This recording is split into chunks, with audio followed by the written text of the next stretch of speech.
O Minas venceu mais uma na Superliga Feminina. Fez 3-1 no Fluminense jogando na Arena de BH. 25-20, 25-21. Perdeu o terceiro set por 25-21 e venceu o quarto por 25-19.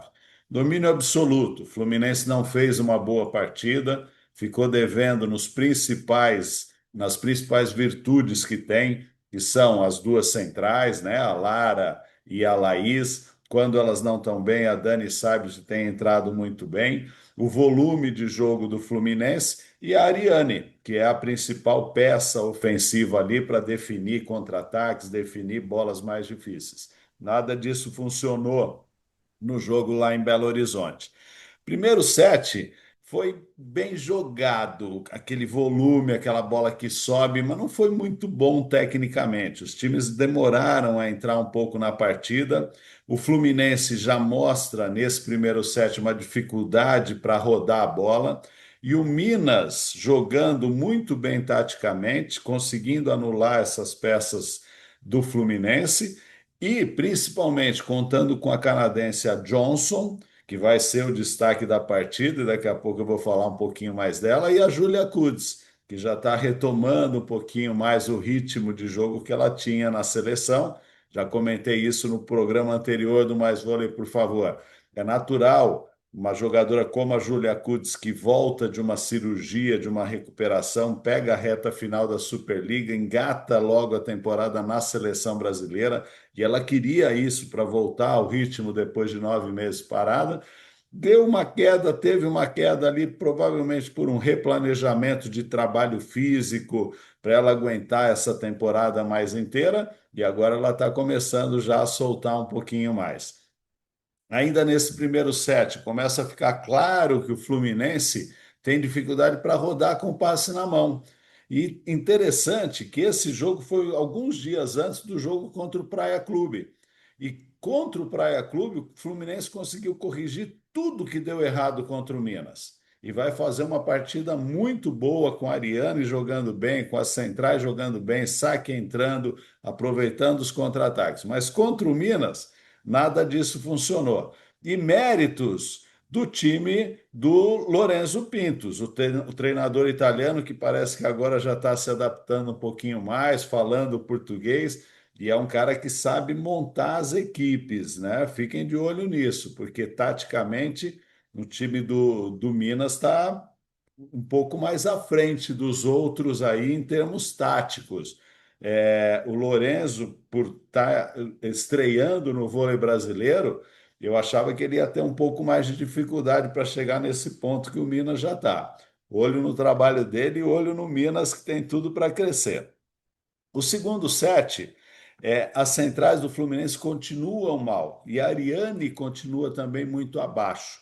E praticamente o retrato do primeiro set se repete com um pouco mais de facilidade para o Fluminense. Para vocês terem uma ideia, a Ariane recebeu 25 bolas nesse segundo set, foi só 7 no chão, muito abaixo para o que ela costuma realizar normalmente, né?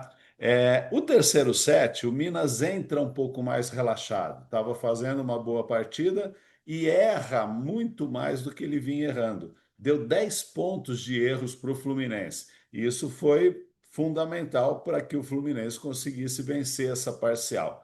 Já no quarto set, o Minas volta ao normal, o jogo retoma aquela dinâmica que estava tendo.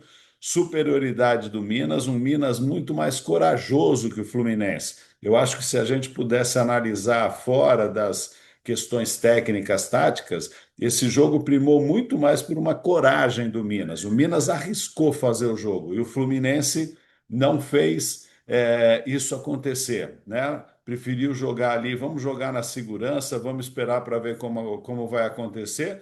E não teve nem tempo de esperar para ver como acontecer, porque o Minas veio para cima, saque muito forte, contra-ataques muito precisos, e no quarto set isso volta a acontecer, né? Sob pressão, o Fluminense não conseguiu responder e perdeu o jogo por 3-1. Dois destaques, um positivo e um negativo, né? O destaque positivo é a canadense, a Johnson, uma jogadora que está sempre pontuando muito bem, sempre ajudando o Minas, sabendo do papel que ela tem que cumprir na equipe. Fez 19 pontos nesse jogo contra o Fluminense e ela se sente muito à vontade. Dá para ver na fisionomia dela que ela está integrada ali ao grupo do Minas, né? É uma jogadora já experiente, tem 27 anos, e eu acho que pode ser o grande nome aí que faltou, né, para o Minas na temporada passada, em relação à ponteira definidora, a ponteira que pusesse as bolas no chão. E o destaque negativo é uma pena que a gente tenha tido a saída da Amanda. Alguns dias depois, o Minas confirmou. A Amanda saiu muito abalada com uma torção no joelho que ela teve num lance ali do último set, e foi constatada realmente a ruptura do ligamento cruzado anterior. É uma contusão que acontece muito no voleibol. É caso cirúrgico, a Amanda vai ser operada e o tempo de recuperação provavelmente 9 meses. É um protocolo que o Minas segue rigorosamente para suas atletas. Antes de 9 meses, ninguém volta a jogar quando é caso de ruptura do ligamento cruzado anterior. Infelizmente, a temporada está perdida aí para Amanda, vai ser um desfalque considerável. A oposta de 26 anos vinha tendo a primeira oportunidade como titular, no segundo ano dela de Minas, e talvez fosse a grande chance dela. Já tinha gente pedindo, inclusive, uma atenção maior do Zé Roberto para convocação na seleção brasileira.